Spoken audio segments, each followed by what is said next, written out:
The DNA is shown as a circular double strand within the bacterium RNA and transfer RNA, tRNA.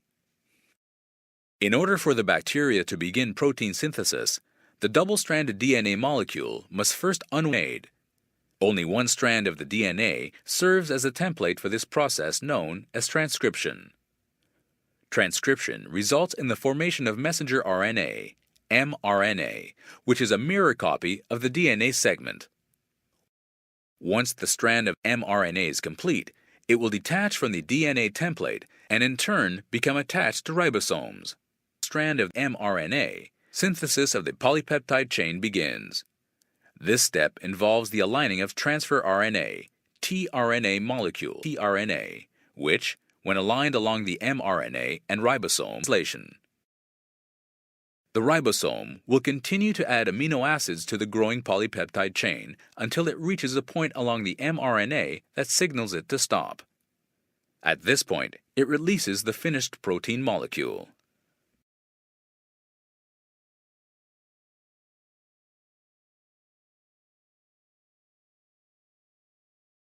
Macrolide antibiotics, such as erythromycin, act as inhibitors of protein synthesis by attaching to the 50S ribosomal subunit.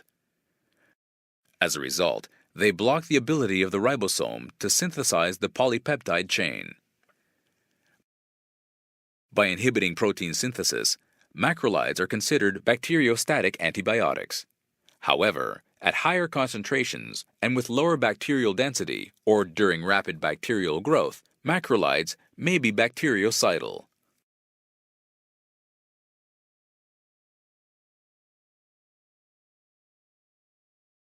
Of a high level.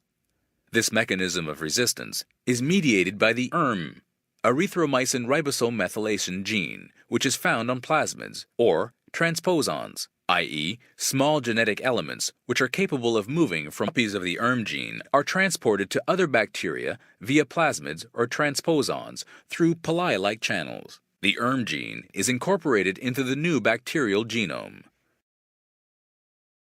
During the process of protein synthesis, this bacterium will transcribe and translate the genetic code of the gene, resulting in the production of a protein enzyme capable of methylating the 50S ribosomal subunit at a specific position. This altered 50S subunit results in decreased binding affinity for macrolides and other antibiotics such as lincosamides, and streptogrammin type antibiotic is unable to bind to the 50S ribosomal subunit.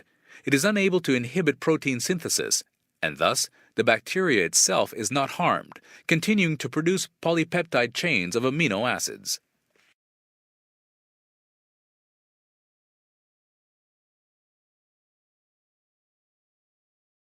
A second mechanism of bacterial resistance to macrolide antibiotics is mediated by efflux pumps. These efflux pumps are encoded by the MEFA gene, which is a transposon M phenotype. The efflux pump. These pumps traverse the cell membrane of the bacteria and function to pump out the macrolide antibiotic after resistance, as well as lincosamide and streptogrammin resistance in some cases. Despite the presence of these efflux pumps, macrolide antibiotics continue to enter the bacteria. However, once inside the cytoplasm of the bacteria, these efflux pumps actively remove